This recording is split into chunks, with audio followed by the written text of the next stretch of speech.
সকলের মন আনন্দে ভরিয়ে তোলে কোকিলের মধুর স্বর। কিন্তু এই মধুর স্বর আমরা বর্ষাকালে শুনতে পাই না কেন? তার কারণ কিন্তু এটা নয় যে বর্ষাকালে কোকিল অসুস্থ থাকে, তা নয়। কোকিল সিদ্ধান্ত নেয় নীরব থাকার। কিন্তু এই সিদ্ধান্ত কেন নেয়? তার কারণ হলো ব্যাঙ। বর্ষার ঋতুতে অনেক ছোট ছোট স্থানে জল জমে, আর সেই কারণে অনেক ব্যাঙের জন্ম হয়। এবার ওই ব্যাঙগুলোর ধ্বনি এতটাই প্রবল হয় যে তাদের মাঝে এই কোকিল যতই মধুর সুরে ডাকুক না কেন, তার স্বর আমাদের কানে পৌঁছবে না। সেই জন্য ও সিদ্ধান্ত নেয় চুপ থাকার। আর এটাই হলো আমাদের জীবনের শিক্ষণীয় বিষয়। আপনি যদি এমন কোথাও থাকেন যেখানে আপনার আশেপাশে মূর্খ মানুষ আছেন, তাহলে সেখানে চুপ করে থাকাই হলো সবথেকে শ্রেষ্ঠ সিদ্ধান্ত। কারণ ওই মূর্খদের চিৎকারের সামনে কেউ আপনার জ্ঞানের কথা বুঝতেই পারবে না। সেই জন্য সেখানে চুপ করে থাকুন। পরবর্তীতে গিয়ে যেমন এই ব্যাঙের ডাক, এটা শান্ত হবে আর তারপর থেমে যাবে, ঠিক তেমন মূর্খদের সময় একটা নির্দিষ্ট কালের পর গত হয়। আর তারপরে আসে বিবেকবানদের সময়, আপনার সময়। শুধু ধৈর্য ধরুন। আসুন আর আমার সাথে ভালোবেসে বলুন, রাধা রাধা। মস্তিষ্কের মেধা প্রত্যেক মানুষের কাছেই আছে। এর বর্গীকরণ করা সম্ভব তিনটি স্তরে: নিম্ন, মধ্য এবং উচ্চ।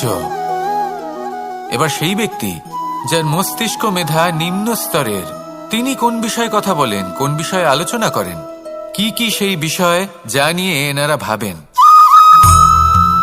লেনদেন, লাভ ক্ষতি, সম্পর্ক ভাঙা গড়া, জীবনের এই ছোট ছোট বিষয়গুলি। এর ঊর্ধ্বে এনাদের কথা এবং ভাবনা যায়ই না।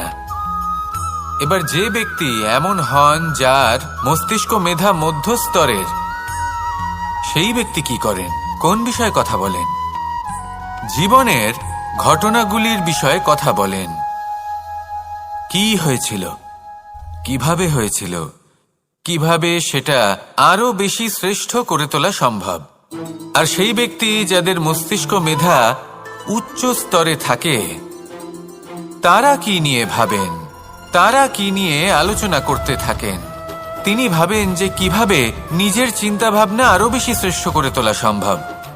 তিনি ভাবেন যে কিভাবে আমরা নিজেদের অপগুণগুলিকে দূর করে দিতে পারি, কারণ সেটা করতে পারলে জীবন আপনা থেকেই শ্রেষ্ঠ হয়ে উঠবে। মস্তিষ্ক মেধা আমাদের সবার কাছে আছে। এবার আমাদের এটা বেছে নিতে হবে যে কোন স্তরটা আমরা আপন করতে চাই। যদি আজকের এই মুহূর্তে আপনি নিম্ন স্তরেও থাকেন, তাহলে তা মেনে নিন, চিন্তার কোনো বিষয় নেই। এখনো চাইলে আপনি উচ্চ স্তরে পৌঁছতেই পারেন। সেটাই বেছে নিন, জীবন শ্রেষ্ঠ করে তুলুন, আর আমার সাথে ভালোবেসে বলুন, রাধা রাধা। এই সংসারের প্রত্যেক মানুষ কোনো না কোনো স্থানে অবশ্যই যান। অনেক অনেক স্থানে তাদের যেতে হয়।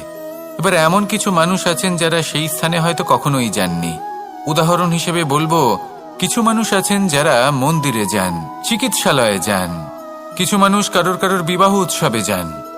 আবার কিছু মানুষ আছেন যারা নাস্তিক হন এবং কখনোই মন্দিরে যান না।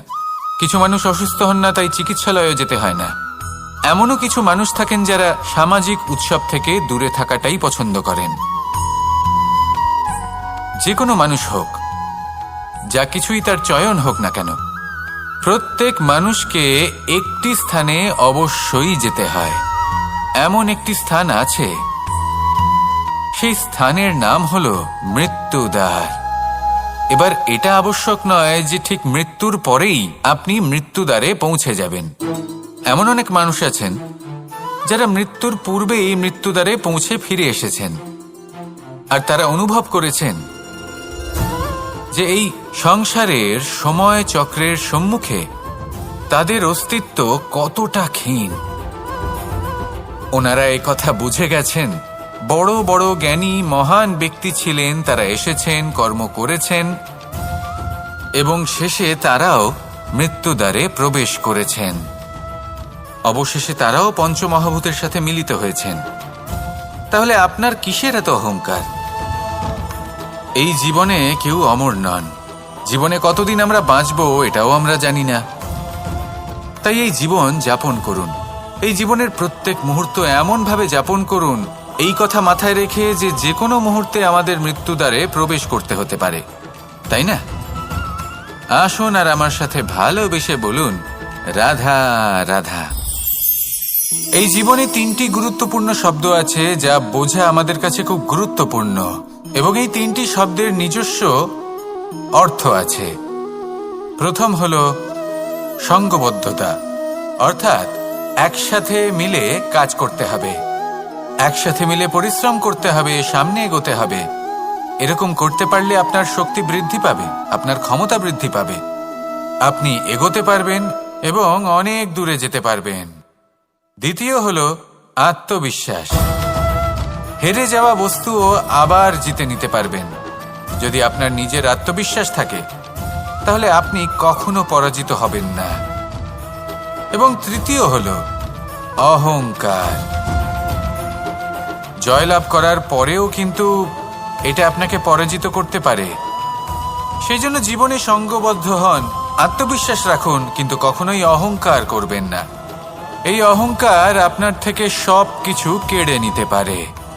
এই অহংকারের জন্যই মথুরাপতি কংস নিজের পতনের দিকে অগ্রসর হয়েছিলেন। এই অহংকারকে ত্যাগ করুন আর আমার সাথে ভালোবেসে বলুন, রাধা রাধা।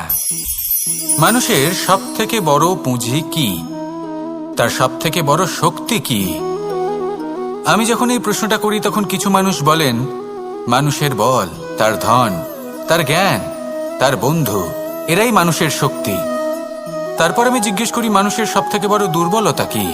তখন তারা আমাকে বলেন সেই বল, জ্ঞান, মিত্র, এই সব কিছু হারিয়ে ফেলার ভয়। এই সংসারে এমন একটা আবেগ রয়েছে যা আপনার সবথেকে বড় শক্তিও হয়ে উঠতে পারে, আবার সবথেকে বড় দুর্বলতাও হয়ে উঠতে পারে। আর এই আবেগের নাম হলো বিশ্বাস। এই বিশ্বাস এতটাই শক্তিশালী যে সংসারের সবথেকে শক্তিশালী শিকলও একে বেঁধে রাখতে পারে না, সবথেকে উঁচু দেয়ালও একে বাধা দিতে পারে না। এই শক্তিশালী বিশ্বাস আপনার কাছে কখন ঘাতক প্রমাণিত হতে পারে? যখন আপনি অন্যের উপর আস্থা রাখেন এবং এতটাই বিশ্বাস করেন যে আপনি নিজেকে হীনমন্য করে তোলেন। আপনার জীবন শুধুই অন্যের উপর ভরসা করে নির্ভরশীল হয়ে পড়ে। বিশ্বাস অবশ্যই করুন, কিন্তু সর্বপ্রথম নিজের উপর আস্থা রাখুন। তবেই এই বিশ্বাস আপনার শক্তির বৃদ্ধি ঘটাবে। তখন এই বিশ্বাস আপনাকে বল, সম্পত্তি, জ্ঞান, বন্ধু সব কিছুই অর্জন করতে সাহায্য করবে। দেখুন, যখন কোনো ব্যক্তি পড়ে যান তখন আপনি সেই ব্যক্তিকে তখনই তুলতে পারবেন যখন সেই ব্যক্তি নিজে উঠে দাঁড়াতে সক্ষম। তাই কেউ আপনাকে যতই সাহায্য করুক না কেন, আপনি সেই কাজে তখনই সফল হতে পারবেন যখন আপনি নিজে চেষ্টা করবেন। তাহলে এটাই করুন আর আমার সাথে ভালোবেসে বলুন, রাধা রাধা। এই সংসারে সব থেকে বেশি কঠিন কাজ কোনটা? কেউ বলবেন যুদ্ধ করা, কেউ বলবেন ধন অর্জন করা, আবার কেউ বলবেন জ্ঞান অর্জন করা সব থেকে বেশি কঠিন। এবার প্রত্যেক ব্যক্তির নিজস্ব অভিজ্ঞতা আছে আর সেই অনুসারে তার নিজস্ব একটা উত্তর আছে। সাধারণভাবে দেখতে গেলে এই সংসারে সব থেকে কঠিন হলো তপস্যা করা, অর্থাৎ সব কিছু ত্যাগ করে তপস্যায় নিজেকে বিলীন করে দেওয়া। এবার এর থেকে বেশি কঠিন এই সংসারে আর কি বা হতে পারে? এই সংসারে, এই সমাজে, নিজের পরিবারের মধ্যে থেকেও ধৈর্য ধরে সামনে অগ্রসর হওয়া, এটা হলো সব থেকে কঠিন কাজ। কারণ যখন আপনি তপস্যা করেন তখন সেখানে আপনার ধৈর্য ভাঙার মতো কেউ থাকেন না, না কোনো বন্ধু, না কোনো আত্মীয়, না কোনো শত্রু, কেউ না। কিন্তু যখন আপনি এই সমাজে, এই পরিবারে থাকেন, কোনো না কোনো ব্যক্তি এসে আপনার ধৈর্যের বাঁধ ভেঙে দেওয়ার ক্ষমতা রাখেন। তারা আপনার ধৈর্যের বাঁধ ভেঙে দেয়, আর কখনো কখনো তারা অনিচ্ছাকৃতভাবেই সেটা করে থাকেন। কারণ তাদের মানসিকতা আপনার থেকে আলাদা, তাদের কর্ম আপনার থেকে আলাদা, তাদের দৃষ্টিভঙ্গি আপনার থেকে আলাদা, জীবন যাপন আপনার থেকে আলাদা। সেক্ষেত্রে আপনি ধৈর্যচ্যুত হন, প্রসন্নতা আপনার থেকে ছিনিয়ে নেওয়া হয়। সেই জন্য এই সংসারে, এই পরিবারের থেকেও ধৈর্য ধরে সামনে অগ্রসর হওয়া কোনো পর্বতের শিখরে গিয়ে তপস্যা করার থেকেও অনেক বেশি কঠিন। আর যে ব্যক্তি এই সমাজেই, এই পরিবারে, সেই সকল মানুষের মধ্যে থেকে গিয়েও ধৈর্য ধরে অগ্রসর হতে থাকেন, যারা এই কাজটা শিখে নিতে পারেন, তারাই কিন্তু জীবনে আনন্দ লাভ করতে পারেন। এই ধৈর্যই শেষে আপনার জীবনে প্রসন্নতা বহন করে আনবে। তাই ধৈর্য ধরে জীবনের পথে অগ্রসর হন আর আমার সাথে ভালোবেসে বলুন, রাধা রাধা। আমরা সবাই জীবনে অগ্রসর হতে চাই, তার জন্য চেষ্টা করি, পরিশ্রম করি, কিন্তু কখনো কখনো আমাদের আশেপাশের কিছু মানুষ, যেমন আমাদের আত্মীয়, আমাদের বন্ধু, আমাদের শত্রু, এদেরকে এগিয়ে যেতে দেখে আমরা কখনো কখনো নিজেরা থেমে যাই। এর অর্থ কি তার মানে এটা যে আমাদের কোনো খামতি ছিল বা আমরা কোনো ভুল করে ফেলেছি? না, বেশিরভাগ সময় আমাদের কোনো ভুল থাকে না, আমাদের কোনো খামতিও থাকে না। শুধু একটা ছোট্ট বিষয় আছে যেটা আমরা বুঝতে পারি না। আমরা চেষ্টা করি অন্যদের জীবনযাত্রা দেখতে। আমরা দেখতে চেষ্টা করি যে তাদের জীবনে তারা কিভাবে এগিয়ে চলেছেন, অগ্রসর হওয়ার জন্য ওনারা কি কি করছেন, আর যা করছেন তাতে ওনারা কিভাবে উপকৃত হচ্ছেন। আমরা চেষ্টা করি তাদের জীবনযাত্রার দিকে তাকানোর, ওনাদের গতিবিধির দিকে নজর দেওয়ার এবং সেটা বুঝতে চেষ্টা করার। সেই জন্যই আমরা পিছিয়ে পড়ি। জীবনে যদি আপনি এগোতে চান, তাহলে আপনাকে নিজের নজর সামনের দিকে রাখতে হবে, পদক্ষেপও সেই অনুযায়ী নিয়ে সামনে এগোতে হবে। নিজের গতিবিধি লক্ষ্য করুন, নিজের পরিকল্পনা বিচার করুন, নিজের চেষ্টা, নিজের অভিজ্ঞতার দিকে নজর দিন, আর সেই মতো অগ্রসর হন। এমন কোনো সাফল্য নেই যে আপনি লাভ করতে পারবেন না। আসুন আমার সাথে ভালোবেসে বলুন, রাধা রাধা। এই সংসারে এমন অনেক মানুষ আছেন যারা এটা চান যে সবকিছু তাদের ইচ্ছা অনুসারে চলবে এবং সেই চেষ্টাই করতে থাকেন। কিন্তু সত্যি হলো এটাই যে এই সংসারের নির্মাণ কোনো মানুষ করেনি, এবং সেই জন্য এই সংসার কোনো মানুষের ইচ্ছা অনুসারে চলবে না, বরং মানুষকে সংসারের ইচ্ছা অনুসারে চলতে হবে। যদি আপনার জীবনে এমন কোনো পরিস্থিতি আসে যাতে আপনি হয়তো দুঃখ পেলেন, কষ্ট পেলেন এবং সেটা বদলাতে চান, তাহলে তা বদলানোর চেষ্টা করুন। যদি অসফল হন তাহলে আবার চেষ্টা করুন, নিরন্তর চেষ্টা করুন। কিন্তু যদি না করতে পারেন তাহলে মেনে নিন যে এই পরিস্থিতি বদলানো সম্ভব নয়। সেই পরিস্থিতিকে বদলানোর চেষ্টাকে ত্যাগ করে দিন। যদি চান তাহলে সেই পরিস্থিতি থেকে দূরে চলে যেতে পারেন, কিন্তু নিজেকে প্রসন্ন রাখুন। আপনার এই শরীর, এই মন, এই জীবন আপনি লাভ করেছেন, তাই আপনার কর্তব্য হলো নিজের যত্ন নেওয়া, নিজেকে প্রসন্ন রাখা। আপনি যদি নিজেকে প্রসন্ন রাখেন তাহলেই এই সংসারকে আপনি প্রসন্ন রাখতে চেষ্টা করতে পারবেন। তাহলে প্রসন্ন থাকুন আর মনে এই প্রসন্নতা নিয়ে বলুন, রাধা রাধা। এই হাঁড়িটাকে দেখুন, এই হাঁড়িটা মাটি দ্বারা নির্মিত, আর এই বস্তুটি আমার খুবই প্রিয়। ছোটবেলায় মা এই হাঁড়িতেই মাখন বানিয়ে রাখতেন, কিন্তু যেই আমি সুযোগ পেতাম আমি সেই হাঁড়ি ভেঙে সমস্ত মাখন খেয়ে ফেলতাম। কিন্তু আমার মনে হয় একটা বিশেষ ব্যাপার আছে, যখনই এটার মধ্যে মাখন রাখা হতো তখন মাখন ঠান্ডা হয়ে যেত। আর আমি ভাবতাম এটা কিভাবে সম্ভব হতে পারে, যেখানে এটা নিজেই নির্মিত হয়েছে আগুনে তপ্ত হয়ে। এটা নির্মিত হয়েছে এইভাবেই, কিন্তু এর ভেতরে সবই শীতল থাকে। এটা কিভাবে সম্ভব? এটা এই কারণে সম্ভব কারণ এই হাঁড়ি এমন কিছু জানে যেটা জানা আমাদের জন্য খুব প্রয়োজনীয়। যার জন্ম হয়েছে মাটি থেকে, যার ভবিষ্যৎ হলো মাটি, আর ভেঙে যাওয়ার পরে যা কি সেই মাটিতেই মিশে যেতে হবে, তার নিজের অন্তরে অহংবোধের উত্তাপ ধরে রেখে কি লাভ? এটাই হলো জীবনের একটি সার কথা, যেটা আমাদের সকলকে বুঝতেই হবে, শিখতে হবে, যাপন করতে হবে। আর যখন আপনি উপলব্ধি করবেন যে আপনি নশ্বর। যখন উপলব্ধি করবেন যে আপনার জন্মের আগেও আপনার কোনো অস্তিত্ব ছিল না, আর মৃত্যুর পরেও আপনার কোনো অস্তিত্বই থাকবে না, জীবনে কোনো কিছুই আপনার ছিল না, আজও নেই আর না ভবিষ্যতে কখনো হবে, তখন আপনা থেকেই জন্ম এবং মৃত্যুর মাঝে এই যে সময় থাকে যাকে আমরা জীবন বলি, সেটা আপনি শান্তভাবে যাপন করতে শুরু করবেন। সেই জন্য জীবনে কখনোই অহংকার করবেন না, শুধু শুরু এবং শেষের কথা মনে রাখবেন। তাহলে আজকের এই বর্তমান শান্তিপূর্বক প্রসন্ন চিত্তে যাপন করতে পারবেন, এবং এই মন প্রসন্ন হয়ে বলবে রাধা রাধা। প্রত্যেক মানুষ ভালো কাজও করেন, আবার খারাপ কাজও করেন।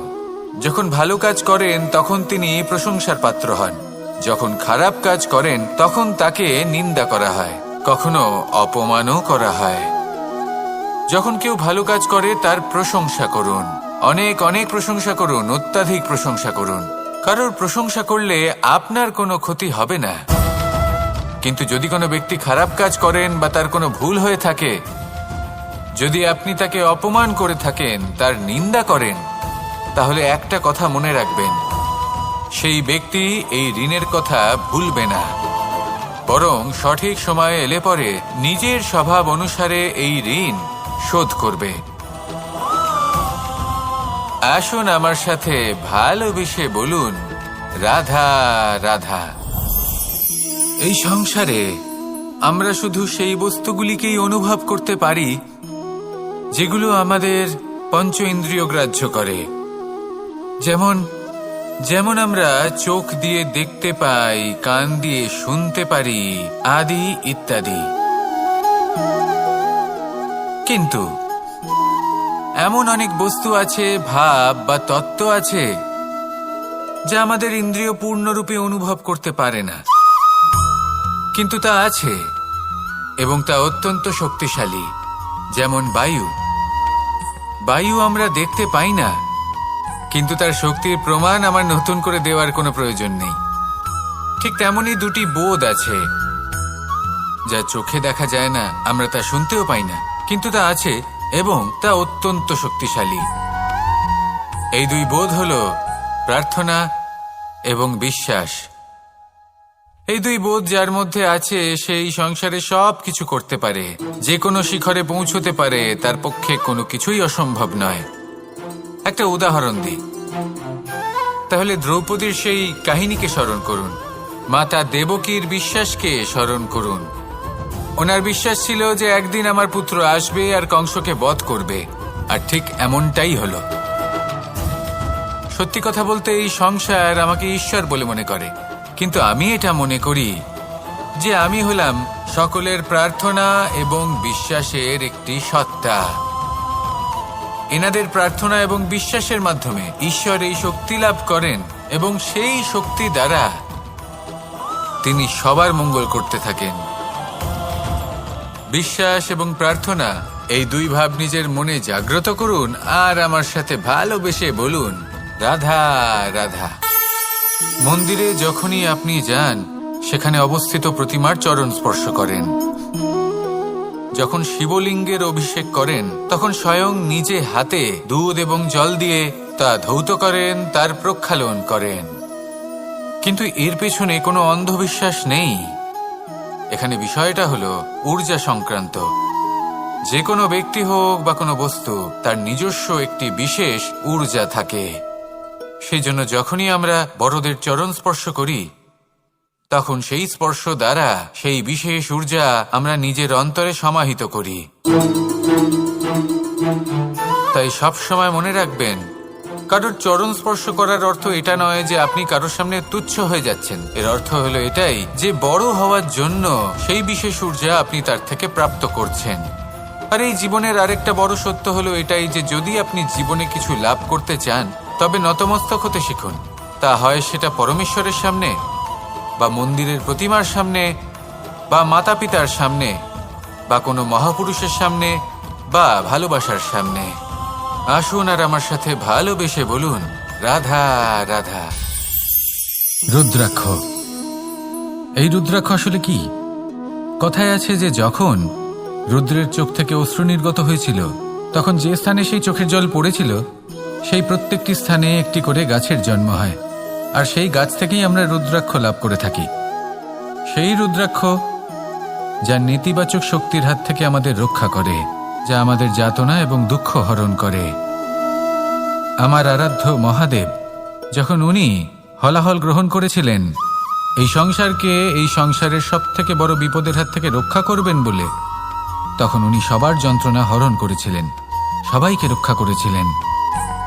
আর সেই জন্য ওনার চোখের জল এতটাই শক্তিশালী যে সেটা আমাদের রক্ষা করতে পারে, যন্ত্রণা দূর করতে পারে। তাহলে এর অর্থ কি এটাই যে আমাদের সবাইকে রুদ্রাক্ষ ধারণ করতে হবে? না, সেটা তো আপনার নির্বাচন। এর দ্বারা আমরা এই শিক্ষা লাভ করি যে যখনই আপনি অশ্রুপাত করবেন, এইভাবে করবেন তাতে যেন সংসারের মঙ্গল করতে পারেন। যদি আপনি নিজেও যন্ত্রণায় থাকেন, তখনও অন্য কারোর যন্ত্রণাকে হরণ করতে পারেন, অন্য কারোর সংকট আপনি দূর করতে পারেন, অন্য কাউকে সাহায্য করতে পারেন। তাহলে আপনিও রুদ্রাক্ষের মতো পূজনীয় হয়ে উঠতে পারবেন। আসুন আর আমার সাথে ভালোবেসে বলুন, রাধা রাধা। মানুষের সব থেকে বড় পুঁজি কি? তার সব থেকে বড় শক্তি কি? আমি যখন এই প্রশ্নটা করি তখন কিছু মানুষ বলেন মানুষের বল, তার ধন, তার জ্ঞান, তার বন্ধু, এরাই মানুষের শক্তি। তারপর আমি জিজ্ঞেস করি মানুষের সব থেকে বড় দুর্বলতা কি? তখন তারা আমাকে বলেন সেই বল, জ্ঞান, মিত্র, এই সব কিছু হারিয়ে ফেলার ভয়। এই সংসারে এমন একটা আবেগ রয়েছে যা আপনার সব থেকে বড় শক্তিও হয়ে উঠতে পারে, আবার সব থেকে বড় দুর্বলতাও হয়ে উঠতে পারে। আর এই আবেগের নাম হলো বিশ্বাস। এই বিশ্বাস এতটাই শক্তিশালী যে সংসারের সব থেকে শক্তিশালী শিকলও একে বেঁধে রাখতে পারে না, সব থেকে উঁচু দেয়ালও একে বাধা দিতে পারে না। এই শক্তিশালী বিশ্বাস আপনার কাছে কখন ঘাতক প্রমাণিত হতে পারে? যখন আপনি অন্যের উপর আস্থা রাখেন এবং এতটাই বিশ্বাস করেন যে আপনি নিজেকে হীনমন্য করে তোলেন। আপনার জীবন শুধুই অন্যের উপর ভরসা করে নির্ভরশীল হয়ে পড়ে। বিশ্বাস অবশ্যই করুন, কিন্তু সর্বপ্রথম নিজের উপর আস্থা রাখুন। তবেই এই বিশ্বাস আপনার শক্তির বৃদ্ধি ঘটাবে। তখন এই বিশ্বাস আপনাকে বল, সম্পত্তি, জ্ঞান, বন্ধু সব কিছুই অর্জন করতে সাহায্য করবে। দেখুন, যখন কোনো ব্যক্তি পড়ে যান তখন আপনি সেই ব্যক্তিকে তখনই তুলতে পারবেন যখন সেই ব্যক্তি নিজে উঠে দাঁড়াতে সক্ষম। তাই কেউ আপনাকে যতই সাহায্য করুক না কেন, আপনি সেই কাজে তখনই সফল হতে পারবেন যখন আপনি নিজে চেষ্টা করবেন। তাহলে এটাই করুন আর আমার সাথে ভালোবেসে বলুন, রাধা রাধা।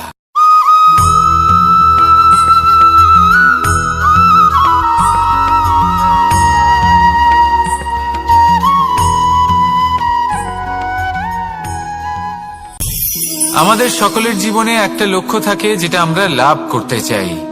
ঠিক যেন একটা প্রতিস্পর্ধা বিদ্যমান যে কে সব থেকে আগে নিজের লক্ষ্যে পৌঁছতে পারবে। আর সেই জন্য আমরা সকলেই খুব তাড়াতাড়ি এগোতে চেষ্টা করি, বড় এবং দীর্ঘ পদক্ষেপ ফেলি যাতে তাড়াতাড়ি নিজের লক্ষ্যে পৌঁছতে পারি।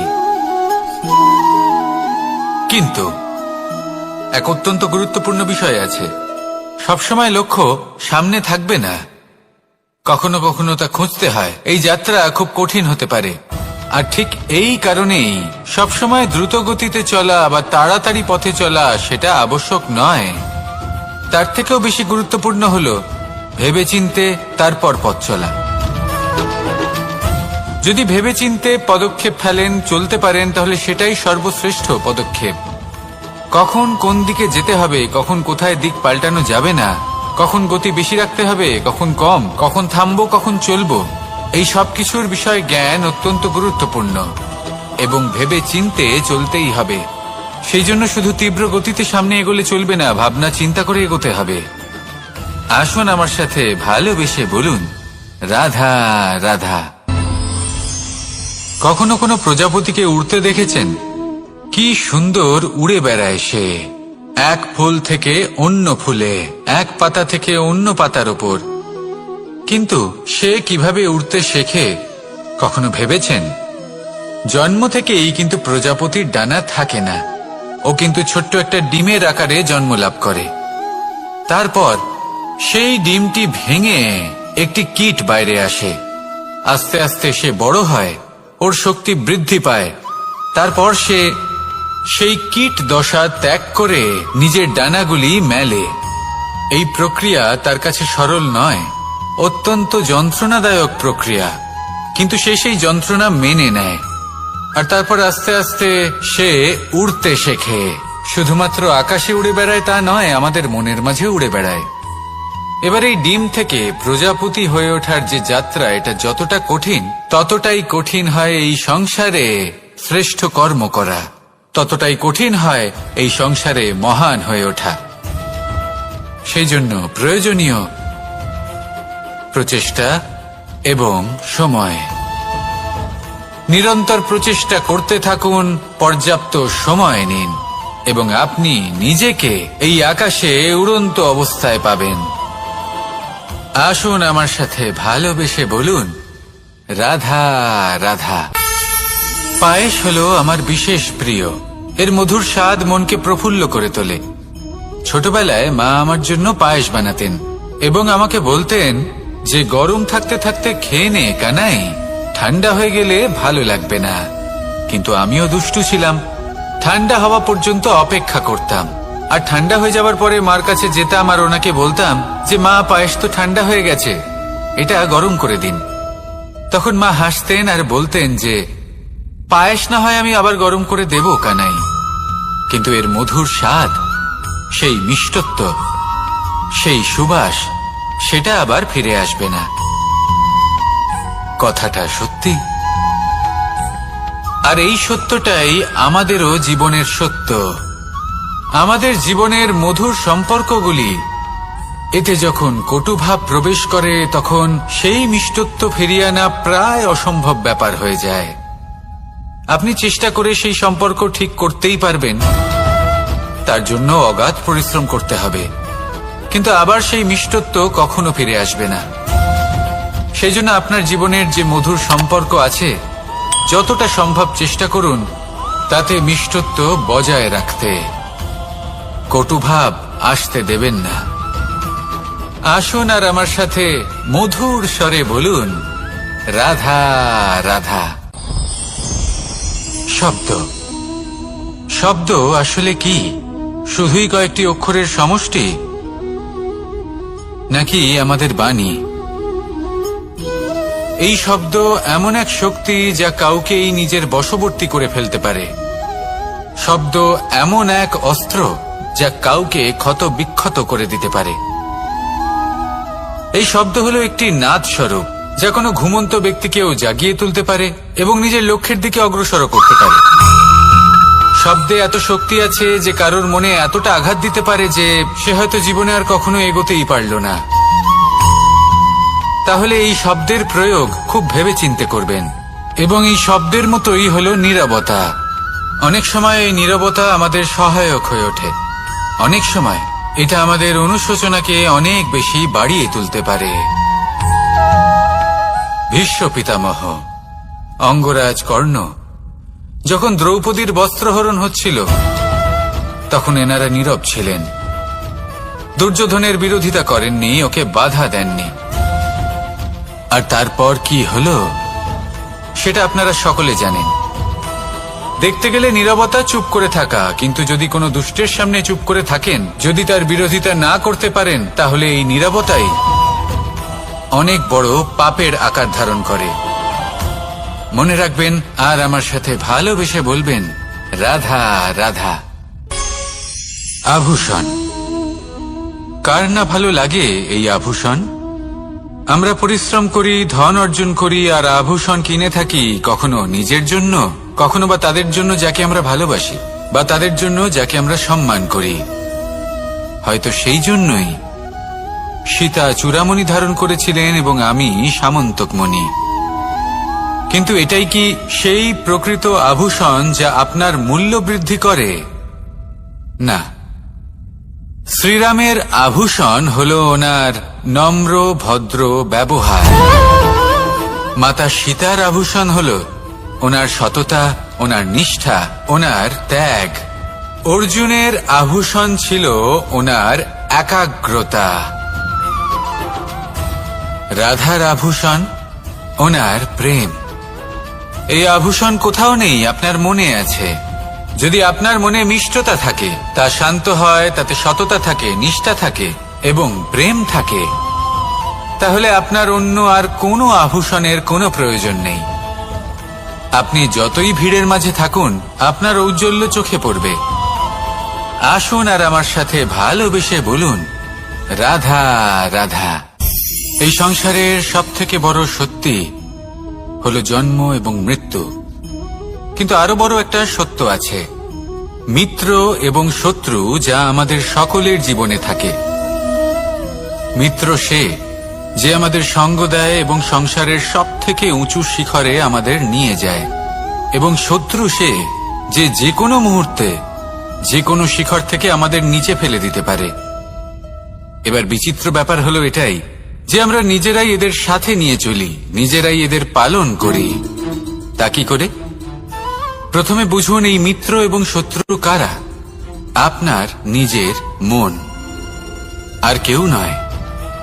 এই মনই হলো মিত্র যখন তাতে ভারসাম্য বজায় থাকে, তা নিয়ন্ত্রিত থাকে, তা পবিত্র হয়।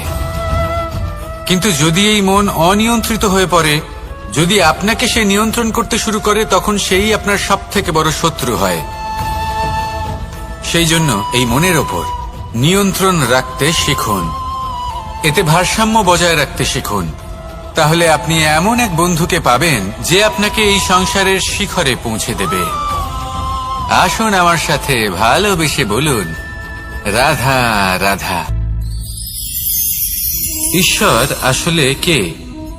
সংসারের বেশিরভাগ মানুষের কাছে ঈশ্বর হলেন এই সংসারের রচয়িতা, পালনকর্তা।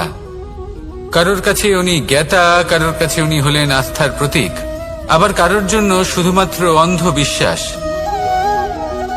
কিন্তু এই ঈশ্বর কি কোনো শরীর, নাকি একটা বোধ, নাকি শুধুই শ্রদ্ধা?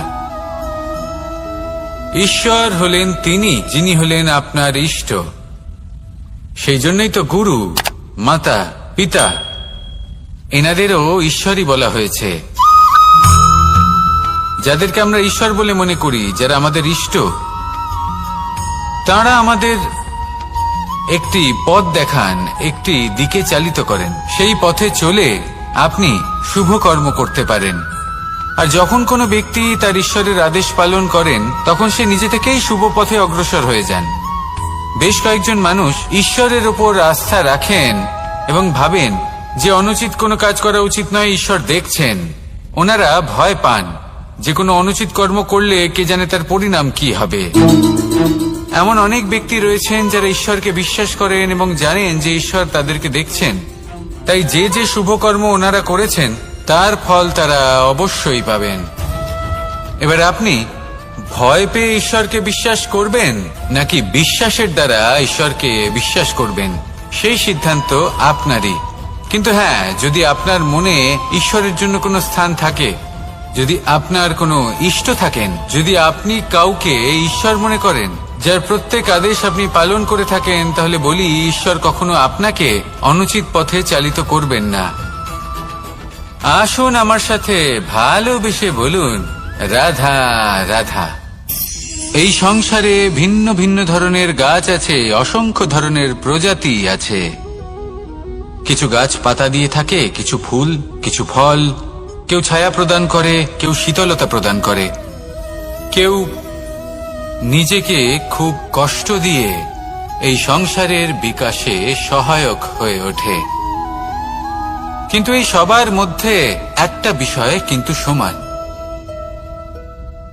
এরা প্রত্যেকেই পাতা ছাড়া, ফুল ছাড়া, ফল ছাড়া জীবিত থাকতেই পারে, কিন্তু কোনো বৃক্ষই শিকড় ছাড়া বেঁচে থাকতেই পারে না। এটাই হলো রাধার। ঠিক সেইভাবেই আমাদের জীবনে শক্তি হোক, ধন হোক বা সাফল্য হোক, আমাদের বা আমাদের পরিবারের প্রসন্নতাই হোক, এই সব কিছুর আধার হলো, সবকিছুর মূল হলো পরিশ্রম। তাই জীবনে চিরকাল পরিশ্রম করতে থাকুন। যদি আপনি জীবনে মহান হবার পথে অগ্রসর হতে চান, তাহলে পরিশ্রম করুন। এই পরিশ্রম দ্বারাই নিজের পরিবারকে প্রসন্ন করুন, নিজের বন্ধুদের প্রসন্ন করুন, এই সমাজকে গর্বিত করুন। আসুন আমার সাথে ভালোবেসে বলুন, রাধা রাধা। এই সংসারের সব থেকে বড় রোগ কোনটা? কেউ বলবে মানসিক রোগ, কেউ বলবে সেই রোগ যা সর্পদংশনের ফলে হয়ে থাকে। এই সংসারে ভিন্ন ভিন্ন ধরনের রোগ আছে এবং তার সাথে ভিন্ন ভিন্ন ধরনের যন্ত্রণাও রয়েছে। এমন একটা রোগ আছে যা চোখে দেখা যায় না, যা আপনার শরীরে কোনো দাগ রেখে যায় না, কিন্তু আপনার আত্মাকে পর্যন্ত ক্ষত বিক্ষত করে, অসুস্থ করে তোলে, বিনাশ করে দেয় আপনাকে এবং তার সাথে আপনার আত্মাকেও। এই অসুখের নাম হল লালসা। লালসা, যে কর্ম সাধন করেছেন তার থেকে বেশি ফল লাভ করার আশা। লালসা, যা আজ আছে তার থেকে অনেক বেশি লাভ করার ইচ্ছে। এই ইচ্ছে এই সংসারে সবার থেকে এগিয়ে থাকার আপনাকে প্রেরণা যোগাবে, কিন্তু তার জন্য আপনাকে অপরাধযোগ্য কাজ করতে উৎসাহিত করবে। আপনার বন্ধু, আপনার আত্মীয়, আপনার পরিবার, এই সবার থেকে আপনি কখন দূরে চলে যাবেন আপনি বুঝতেই পারবেন না। উচিত অনুচিত কোনটা, ধর্ম অধর্ম কোনটা, সব ভুলে যাবেন আপনি। সেই জন্য মনে রাখবেন, নিজের জীবনে যদি আপনি লালসার থেকে নিজেকে দূরে রাখতে পারেন, তাহলে এর অর্থ হলো যে আপনি এই সংসারের সব থেকে বড় অসুখের ওপর বিজয় লাভ করেছেন। আসুন আমার সাথে ভালোবেসে বলুন, রাধা রাধা। এই সাগর কত বিশাল আকার, কখনো শান্ত কখনো উত্তাল, কিন্তু এই সাগরকে এত মহান কে করে তুলল? জল। এবার এই জলের যাত্রা দেখুন, সেটা কতটা কঠিন। এই জল সাগরে থাকে, সূর্য ওকে এতটা উত্তপ্ত করে তোলে যে এই জল নিজের অস্তিত্ব হারিয়ে ফেলে এবং বাষ্পে পরিণত হয়ে হাওয়ায় মিলিয়ে যায়। তারপরে আকাশে যায় আর নিজের অস্তিত্ব আবার হারিয়ে ফেলে, মেঘে পরিণত হয়। তারপর এই মেঘ কোথাও গিয়ে কোনো পর্বতে ধাক্কা খায়, তারপর আবার এই জল নিজের অস্তিত্ব হারায়। তারপরে বর্ষার রূপ ধারণ করে তা বর্ষিত হয়, বা কোনো পর্বতের চূড়ায় তার শিখরে বরফের রূপ ধারণ করে। তারপরে এই বর্ষা মাটির দিকে নিজের যাত্রা শুরু করে। এবার মাটিতে ঝরে পড়া এই বর্ষা স্রোতের আকার ধারণ করে এবং আস্তে আস্তে বইতে থাকে। এই নদীর আকার ধারণ করে এবং নদী রূপে বইতে বইতে পাথরে ধাক্কা খায় বা কোনো পর্বতে ধাক্কা খায়, আর তারপর এই নদী এসে সাগরে সমাহিত হয়ে যায়। নদীর এই জল আবারও নিজের অস্তিত্ব হারিয়ে ফেলে, কিন্তু এইবার সেই জল নিজেই সাগরে পরিণত হয়।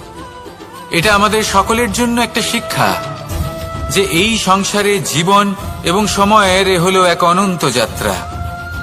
এই সংসারে যা কিছু আছে তার সূত্রপাত কোথাও একটা হবেই। সেই জন্য মৃত্যু এবং সমাপ্তির চিন্তা ত্যাগ করে দিন, আর যে সূত্রপাত আপনি লাভ করছেন তার আনন্দ উপভোগ করুন। ভেবে দেখুন আপনি কিভাবে শ্রেষ্ঠ কর্ম করতে পারেন যাতে এই সংসার এবং এই সমাজ, এই দুইয়ের মঙ্গল সম্ভব। আসুন আমার সাথে ভালোবেসে বলুন, রাধা রাধা। মাকড়সার জাল দেখতে পাচ্ছেন? মাকড়সারা ভীষণ পরিশ্রম করে এটা তৈরি করে, নিজের শরীরের রস দিয়ে এই জাল বোনে। আপনি কি এটার উদ্দেশ্য জানেন? আসলে মাকড়সা এই জালে ছোট কীটপতঙ্গ ধরে তাদেরকে খাদ্যরূপে গ্রহণ করে। কিন্তু আপনি কি এই কথা জানেন যে একদিন মাকড়সা নিজেই নিজের জালে জড়িয়ে মৃত্যুবরণ করে থাকে? বলুন, কি করেন আপনি এই জাল দেখতে পেলে? দেখতে পেলেই মুছে ফেলেন এর অস্তিত্ব, তাই না? তেমনি অন্যদিকে পাখির বাসা, পাখিরাও ভীষণ পরিশ্রম করে এটা তৈরি করে। কিন্তু যদি পাখি একদিন এটা ছেড়ে চলে যায়, তাহলেও লোকে এটা নষ্ট করে দেয় না। কারণটা কি? এর কারণ হলো এর নির্মাণ জীবন সঞ্চারের জন্য করা হয়েছিল, নষ্ট করার জন্য নয়। তাই মনে রাখবেন, জীবনে আপনার পরিশ্রম যতই বেশি হোক না কেন, যদি আপনার লক্ষ্য শুভ না হয়, তাহলে আপনারও বিনাশ নিশ্চিত। তাই সৃজন করতেই থাকুন আর মুগ্ধ হয়ে বলুন, রাধা রাধা।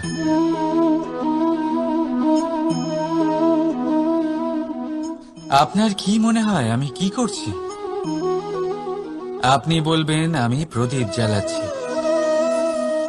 সঠিক, কিন্তু প্রশ্ন হচ্ছে যে আমি কি আপনাকে বলেছি যে একে প্রদীপ বলা হয়? না। এই প্রদীপ কি নিজেই নিজের পরিচয় আপনাকে দিয়েছে? না। তাহলে আপনি কি করে জানলেন যে একে প্রদীপ বলা হয়? উত্তর হচ্ছে, পড়বে যে লোকে আপনাকে প্রদীপ ভেবে ভালোবাসবে নাকি সাপ ভেবে ভীত হয়ে থাকবে। রাধা রাধা। সময় কত বিচিত্র হয়। সময় আমাদের পক্ষে থাকলে আমরা নিজেদের রাজা মনে করে নিই, আর সেই সময় যদি বিপক্ষে চলে যায় তাহলে নিঃস্ব হতে সময় লাগে না। তাই মানুষের একটা অভ্যেস আছে, খারাপ সময়ের জন্য কিছু সঞ্চয় করা। আত্মীয়, বন্ধু খারাপ সময় পাশ থেকে সরে যায়। যশ, মান প্রতিকূল সময় চিরস্থায়ী হয় না। তাই মানুষ মনে করে অর্থ সঞ্চয় করাই শ্রেয়। অর্থের কোনো হৃদয় নেই যা সময়ের সাথে পরিবর্তিত হবে। সংসার বলে সর্বদা অর্থ সঞ্চয় করতে থাকুন। খারাপ সময় অবশ্যই কাজে লাগবে, কিন্তু আমি বলবো শুভ কর্ম করতে থাকুন, আনন্দে থাকুন, নিজের ওপর আর ঈশ্বরের ওপরে বিশ্বাস রাখুন। খারাপ সময় কখনো আসবেই না। রাধা রাধা। প্রকৃতি মানুষকে এক বিশেষ শক্তি দিয়েছে, অন্য জীবের থেকে বেশি শক্তি দিয়েছে। স্মরণ শক্তি। এই শক্তি মানুষকে অন্য জীবের থেকে ভিন্ন করে, ইতিহাস রচনা করার প্রেরণা দেয়, জ্ঞানকে বংশানুক্রমে এগিয়েও নিয়ে যায়। আর যারা ভুলে যান, অধিকাংশ সময় তারা উপহাস আর দয়ার পাত্র হয়ে যান। কিন্তু এটাই কি প্রকৃত রূপে সত্য? না। এই স্মরণ শক্তি মানুষের বিকাশের সব থেকে বড় বাধা হয়ে দাঁড়ায়। তার মনকে দূষিত করে দেয়। খারাপ অভিজ্ঞতা, কারোর করা বিশ্বাসঘাতকতা, কারোর কটাক্ষ বেশিরভাগ মানুষই ভুলতে পারেন না। রাধা রাধা। মানুষ নিজের পরিবারের জন্য কত কিছুই না করে, দিন রাত পরিশ্রম করতে থাকে যাতে তার পরিবারের প্রয়োজন পূরণের জন্য অর্থ রোজগার করতে পারে। কিন্তু শুধু অর্থ রোজগার করাটাই কি যথেষ্ট? আপনি বলবেন হ্যাঁ, নিশ্চয়ই। অর্থ দিয়ে সব কিছু পাওয়া যায়, বিদ্যা পাওয়া যায়, বাড়ি পাওয়া যায়, ওষুধ পাওয়া যায়, আর কত কিছুই না পাওয়া যায়। এইসব একটা পর্যায় পর্যন্ত সঠিক, কিন্তু একটু মন দিয়ে ভেবে দেখুন, যখন কোনো শিশু অসুস্থ হয়ে পড়ে তখন সে ওই তিক্ত ওষুধ কেন খেয়ে নেয়? এই জন্য কারণ ওর পিতা সেই ওষুধ অর্থ দিয়ে কিনেছে? না, বরং এই জন্য কারণ তার পিতা যে তার সামনে দাঁড়িয়ে, তার ওপরে তার বিশ্বাস আছে। বিশ্বাস আছে যে উনি তার কিচ্ছু হতে দেবেন না।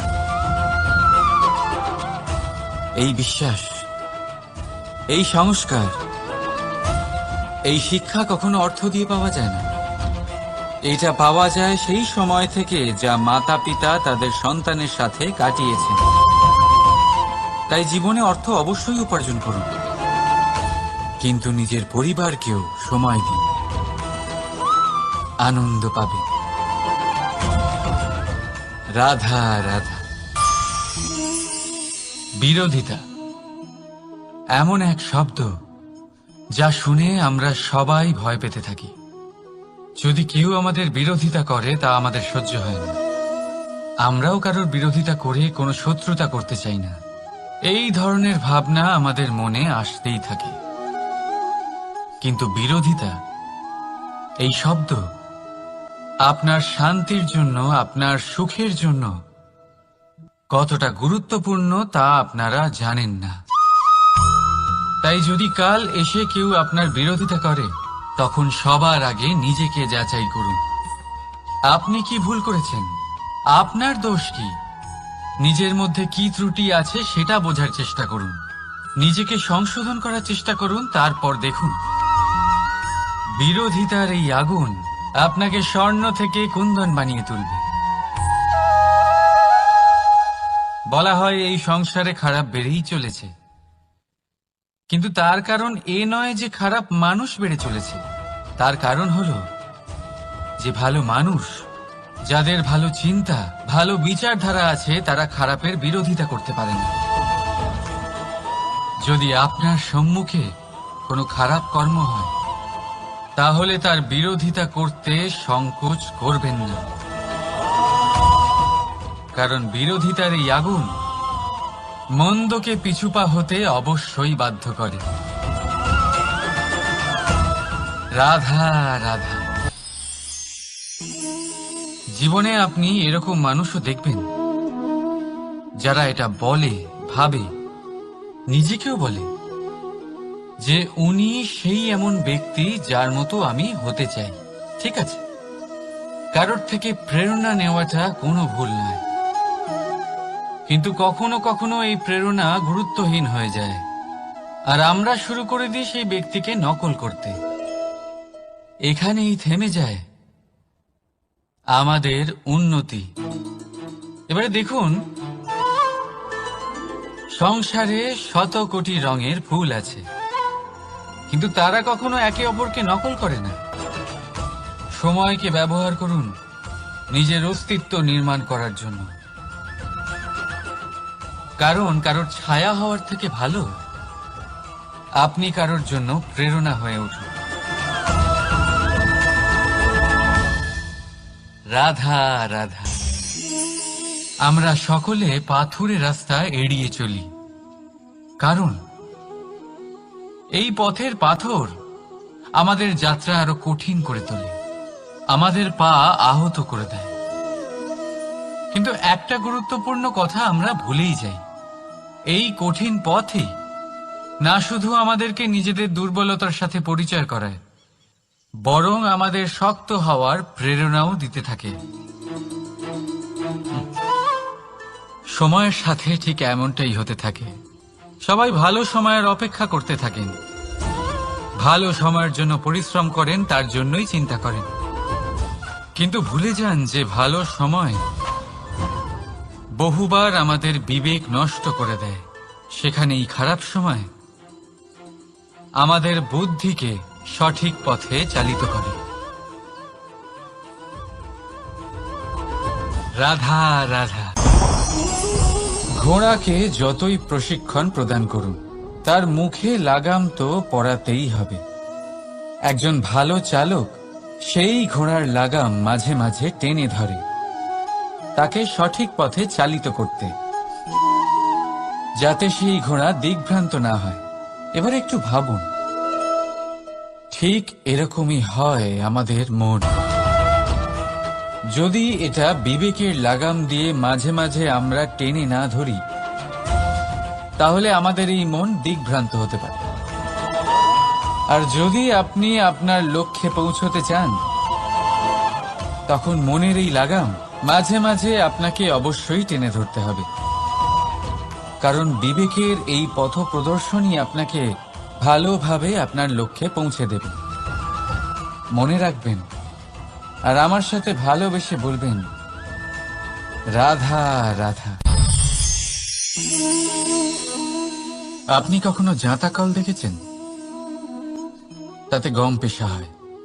গমকে এমন ভাবে পেশা হয় যাতে আমরা তা খেতে পারি, জীবিত থাকতে পারি। আর যদি আপনি মন দিয়ে দেখেন তাহলে কলের নিচের অংশ কখনো ঘোরে না, শুধুমাত্র ওপরের অংশই ঘোরে। আর তবেই তা গম পিষতে পারে, আর তবেই রুটি তৈরি হতে পারে। কিন্তু ভেবে দেখুন, যদি কলের দুটো অংশই ঘুরতে থাকে তাহলে কি হবে? তা গম পেশার বদলে একে অপরকে পিষে নিজেদের অস্তিত্ব শেষ করে দেবে। তাই জীবনে কোনো কাজ যখন মন আর মস্তিষ্ক মিশিয়ে করা হয় তখনই তা সম্পন্ন হয়। কিন্তু যখন বিষয় হলো ভক্তির, তখন মস্তিষ্কের যুক্তির মৌন থাকা প্রয়োজন। আর যখন বিষয় হলো কর্ম আর ন্যায়, তখন মনের আবেগের মৌন থাকা প্রয়োজন। তাই মন আর মস্তিষ্কের এই সম্মিলনে সতর্ক থাকবেন। একসাথে অবশ্যই চলবে, কিন্তু একে অপরের বাধা যেন না হয়ে দাঁড়ায়। রাধা রাধা। আমি একটা এমন শব্দ যার অনেকগুলি মানে হয়, যার আসল অর্থ হল অহং। যদি আপনি কথা বলেন সৃষ্টির নির্মাণ নিয়ে, তাহলে আমি ব্রহ্মদেব হয়ে সৃষ্টির নির্মাণ করবে। যদি আপনি কথা বলেন প্রলয়ের, তাহলে সেই আমি মহাদেব হয়ে বিনাশ করবে। এই আমি সঙ্গতিপূর্ণ, কিন্তু শুধু ততক্ষণ যতক্ষণ আপনি এটা সবার সাথে ভাগ করছেন। কিন্তু আমরা বহুবার এর মানে বুঝতে পারি না। এই অহংকে সীমিত করে দিই একটা ব্যক্তি অবধি, শুধু নিজে। আর তখনই জেগে ওঠে অহংকার, যাতে প্রাধান্য পায় শুধুমাত্র আমি, আমরা নয়। আর একজন ব্যক্তি একা না উৎপাদন করতে পারে আর না করতে পারে সৃজন। এবারে দেখুন, বৃষ্টির এক ফোঁটা, তারও অস্তিত্ব আছে, কিন্তু তা ধরিত্রীতে পড়লেই সমাপ্ত হয়ে যায়। কিন্তু যখন ফোঁটাগুলি একসাথে পড়ে তখন শুরু হয় বর্ষা, আর তখনই তৈরি হয় ধারা। রাধা রাধা। বলুন, কি দেখতে পাচ্ছেন আপনি? আমার হাতের এই সাদা বস্ত্র, নাকি এতে লেগে থাকা এই কালো দাগ? এবারে সত্যি কথা বলতে কি, আপনার নজর সবার আগে এই কালো দাগের উপরে গেছে। ঠিক আছে, এমনই তো হয়। ভীষণ কম মানুষ থাকেন যারা ভাবেন কোনো ব্যক্তি ভীষণ পরিশ্রম করে এই বস্ত্র ধুয়েছেন, এটা শুকিয়েছেন। বেশিরভাগ মানুষের নজর যায় এই দাগের উপরে, ভাবেন যে এটা কি করে লাগলো। কিছুটা এরকমই হয় আমাদের ব্যক্তিত্বের সাথে। আমাদের শুভ কর্মের ওপরে আমাদের একটা খারাপ কর্ম ভারী মনে হয়।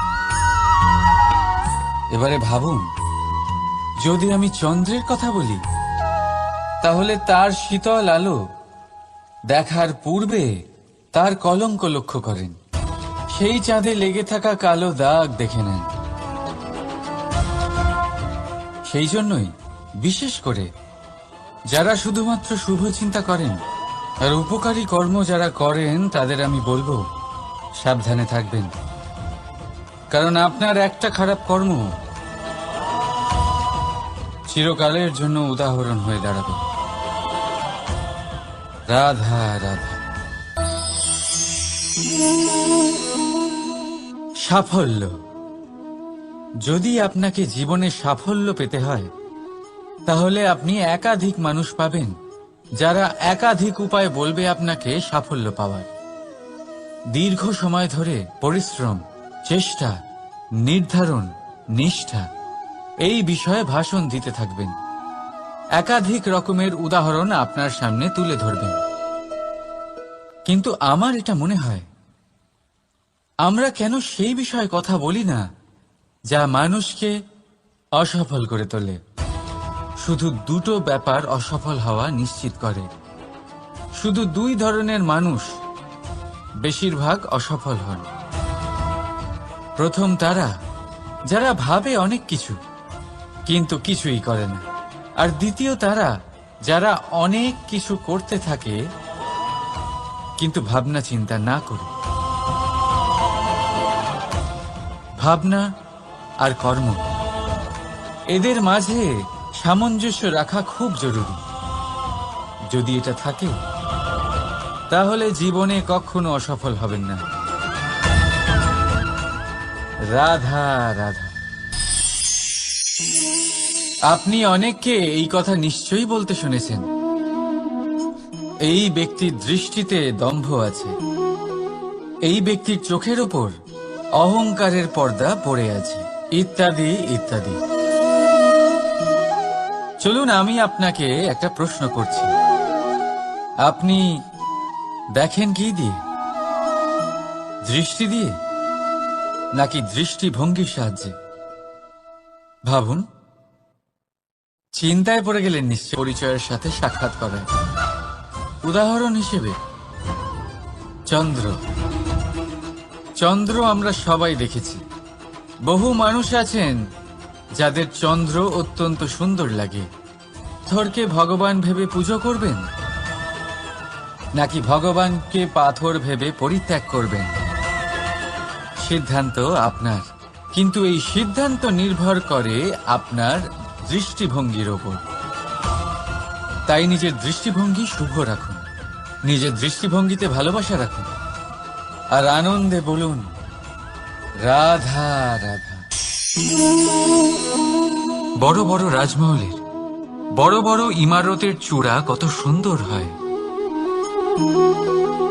কিন্তু আপনি কি কখনো এই বিষয়ে ভেবেছেন যে এই সুন্দর চূড়ায় পৌঁছতে গেলে আপনাকে পৃথিবীতে পা ফেলতেই হবে? সেই সুন্দর চূড়ায় পৌঁছে দীপ্তি পাওয়ার জন্য আপনাকে একটা কঠিন পথ অবলম্বন করতেই হবে। যদি আপনি কোনো কঠিন পথে না গিয়ে এই পৃথিবীর সাহায্য ছাড়াই শুধু উচ্চতার দিকে অগ্রসর হতে থাকেন, তাহলে সর্বদা অসফল হবেন। সেই জন্য নিজের স্বপ্ন পূরণের এই যাত্রাতে নিজের পথ কখনোই হারাবেন না, নিজের পথ থেকে সরবেন না। যদি এমন করেন তাহলে তো আপনার স্বপ্ন পূরণ হবেই না, তার সাথে আপনি নিজের পথও হারাবেন। রাধা রাধা। কৌতুক অর্থাৎ হাসি, এটা জীবনে কতটা গুরুত্বপূর্ণ। আমরা সর্বদাই হাসতে চাই, আমরা সর্বদা অন্যের মুখে এই হাসি দেখতে চাই। কিন্তু এই কৌতুক অনেক প্রকারের হয়, আর এই কৌতুকের ভিত্তি কি সেটাও খুব গুরুত্বপূর্ণ। কৌতুক কেবল তখনই পাবেন যখন তা শুদ্ধ মন থেকে আসবে। কৌতুক তখনই পাবেন যখন তা সামনে আর অপমানিত ব্যক্তির মন তিক্ত হয়ে থাকে। তাই মনে রাখবেন যে এই কৌতুক যেন কৌতুকই থাকে, তা উপহাস বা কটাক্ষ না হয়ে যায়। রাধা রাধা। মানুষ, এই শব্দের সূচনা হয় মন থেকে, আর সেই জন্যই হয়তো আমাদের এই মন এতটা গুরুত্বপূর্ণ। এবারে দেখুন না, আমাদের মনই সবকিছু চালনা করে। মনই সেই যে কল্পনা করে, মনই সেই যা কল্পনাকে বাস্তবে পরিণত করার জন্য পরিশ্রম করতে আমাদের প্রেরণা যোগায়। মনই সেই যা লোভের জালে জড়িয়ে পড়ে। মনই সেই যা অভিমানের পর্দা দিয়ে ঢেকে যায়। আর এই মনই সেই যা আপনাকে বিনাশের দিকে টেনে নিয়ে যেতে পারে। কিন্তু যদি তা পরোপকার করার ইন্ধন পায় তাহলে এমন কোনো মহান কাজ নেই যা আপনি করতে পারবেন না। কিন্তু এই মন কি? এটা বোঝানো যায় দুটো শব্দের মাধ্যমে, দুটো সহজ শব্দ। প্রথম, একজন কুশল সেবক। দ্বিতীয়, একজন সংকটপ্রবণ মালিক। যদি আপনার এই মন আপনার নিয়ন্ত্রণে থাকে, তাহলে সে হলো আপনার সেবক। তাই আপনার অস্তিত্ব আছে। কিন্তু যদি আপনার মন আপনার কর্মের ওপরে নিয়ন্ত্রণ করে, তাহলে এই মন আপনার মালিক, আর তখন আপনার বিনাশ নিশ্চিত। তাই নিজের এই মনকে নিয়ন্ত্রণে রাখুন, কিন্তু ভালোবেসে। আসুন আমার সাথে আনন্দে বলুন, রাধা রাধা। এই সূঁচ দেখতে পাচ্ছেন আপনি? এটা শুদ্ধ লোহা দিয়ে তৈরি।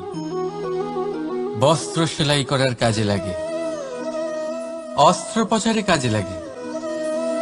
কিন্তু আপনি কি কখনো ভেবে দেখেছেন এই সূঁচ কিভাবে তৈরি হয়? লোহার এক বড় অংশকে পিটিয়ে পিটিয়ে টেনে টেনে তাকে পাতলা বানানো হয়। এরপরেই আমরা পেয়ে থাকি সূঁচ। ভাবুন, যদি লোহার টুকরোতে অনর্গল প্রহার করার ফলে একটা লোহার টুকরো সূঁচে পরিণত হয়, তাহলে আমাদের জীবনে অনর্গল চেষ্টা করার ফলে জীবনের সমস্ত অংশকে আমরা কত প্রভাবশালী কাজে পরিণত করতে পারি। শুধু প্রয়োজন দৃঢ় নিশ্চয়তা। তাহলে আসুন আমার সাথে ভালোবেসে বলুন, রাধা রাধা। বিশ্বাস, জীবনে বিশ্বাস কতটা গুরুত্বপূর্ণ। একজন স্ত্রী তার স্বামীর হাত ধরে যে কোনো জায়গায় যেতে পারেন। এর কারণ হলো বিশ্বাস। তার নিজের স্বামীর ওপরে বিশ্বাস আছে। যখন একজন মা তার ছোট বাচ্চাকে কোলে তুলে হাওয়ায় ওঠায়, তখন সেই বাচ্চা ভয়ভীত হয়ে যায় না। তার কারণ হলো বিশ্বাস। তার বিশ্বাস আছে যে তার মা তার কিচ্ছু হতে দেবে না। এক বৈদ্যের দেওয়া ঔষধ সন্তান কিছু না বুঝে শুনেই খেয়ে ফেলে। সেই বৈদ্যের জ্ঞানের বিষয়ে তার কোনো ধারণাই থাকে না। শুধু নিজের পিতার উপরে বিশ্বাস আছে যে তার পিতা তাকে খারাপ কিছুই দেবে না। যখন এই সংসারের প্রতিটা বন্ধন বিশ্বাসের উপরে দাঁড়িয়ে আছে, তাহলে কেন এই বিশ্বাসকে আমরা জীবনে আনতে পারি না?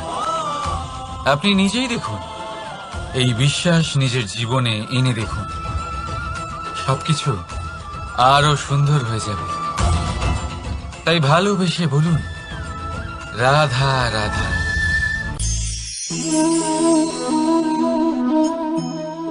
অহংকার, এই শব্দটা সবাই শুনেছেন। বহু মানুষকে আপনি এটা বলতে শুনেছেন যে ওই ব্যক্তির অহংকার আছে, ওই মানুষটির ক্ষমতার অহংকার আছে, ওই ব্যক্তির নিজের রূপ নিয়ে অহংকার আছে, ওই ব্যক্তির নিজের অর্থের অহংকার আছে, ইত্যাদি ইত্যাদি। কিন্তু এই অহংকার, এর অস্তিত্ব হয় কি করে? এবারে একবার এই হাতটা দেখুন। যদি এই হাতের 5 আঙুল উঠে দাঁড়ায়, আশীর্বাদ। আর যদি এই হাতের 5টা আঙুল একসাথে মুঠো হয়ে যায়, শক্তি, সংকটের বিরুদ্ধে ঢাল। কিন্তু এই একটা আঙুল সংকটের কারণ হয়ে দাঁড়াতে পারে। এই একটা আঙুল শত্রুকে আহ্বান জানায়। এবার অহংকার বলে এই শব্দটাই দেখে নিন। আমাদের থেকে আলাদা হয়ে গেলে হয় অহং, অহং অর্থাৎ ব্যক্তির মনে হয় যে সে আপনদের থেকে, নিজের বন্ধুদের এবং সঙ্গীদের থেকে, নিজের পরিবারের থেকে অনেক উপরে, অনেক শ্রেষ্ঠতর সে। কিন্তু মনে রাখবেন, এই অহংকার কোনো ব্যক্তির অস্তিত্বের বিনাশের প্রথম ধাপ। তাই ঝেড়ে ফেলে দিন এই অহংকারকে, আর বিশ্বাস করুন আমাদের ওপর, কারণ তখনই আপনি শান্তি পাবেন। আর সেই শান্তির সাথে বলে উঠবেন, রাধা রাধা।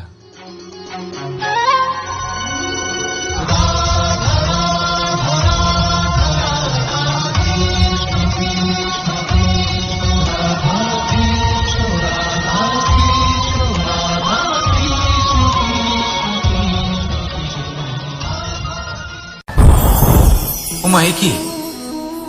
আমি কখন থেকে এখানে অপেক্ষা করছি, হাত পেতে দাঁড়িয়ে রয়েছি যাতে একটা ফল আমার হাতে এসে পড়ে এবং সেটা আমি খেতে পারি। কখন থেকে অপেক্ষা করছি, কিন্তু সেটা হচ্ছেই না। এবার আপনি বলবেন যে এসব কি বলছি, এ কি অদ্ভুত কথা বলছি। যদি ফল খেতে হয় তাহলে আমাকে বৃক্ষে চড়তে হবে, ফলের কাছে পৌঁছতে হবে, তবেই তো ফল পাবো। এবারে এটা অত্যন্ত সহজ ব্যাপার, কিন্তু এই বিষয়টা আপনি নিজের জীবনের প্রসঙ্গে ভেবে দেখুন। লক্ষ্য কোথায় আছে আপনি জানেন, সেই লক্ষ্যে পৌঁছানোর পথ কি সেটাও আপনি জানেন, সেই পথে চলার ক্ষমতাও আপনার রয়েছে, কিন্তু তাও আপনি নিজের লক্ষ্য লাভ করতে পারছেন না। কেন? কারণ আপনি অপেক্ষা করছেন যে লক্ষ্য আপনার সামনে চলে আসবে, কিন্তু তা হয় না। লক্ষ্য সে যাই হোক না কেন, ধন হোক, প্রেম হোক, কোনো সম্মান হোক বা মোক্ষ হোক, যদি আপনি তার দিকে অগ্রসর না হন তাহলে ফল প্রাপ্তি অসম্ভব ব্যাপার, তা কোনোদিনই হবে না। সেই জন্য আপনার চোখের সামনে আপনি যদি নিজের লক্ষ্যকে দেখতে পান তাহলে উঠুন এবং সেই দিকে অগ্রসর হতে শুরু করুন। নিজের অন্তরের সকল অশুভ গুণ দূর করুন, অলসতা ত্যাগ করুন, অজ্ঞানতা ত্যাগ করে দিন এবং চলতে থাকুন। অবশ্যই মনোবাঞ্ছিত ফল লাভ করতে পারবেন। মনে রাখবেন, চলতে থাকলে তবেই লক্ষ্য প্রাপ্তি হবে। অপেক্ষার দ্বারা শুধুমাত্র মৃত্যু লাভ হবে। আসুন আমার সাথে ভালোবেসে বলুন, রাধা রাধা। পাখি কখন জন্ম নেয়, কখন উড়তে শেখে, কখন বাসা বানাতে শেখে, কখন নিজের মৃত্যু লাভ করে, এসব আমাদের মধ্যে কেউ জানি না। কিন্তু পাখি একটা কথা খুব ভালো করে জানে, যে এই সংসারে ও যা কিছুই করুক না কেন, এই সংসারে ওকে নিয়ে কিচ্ছু যায় আসে না। এবার আমরা কি করি?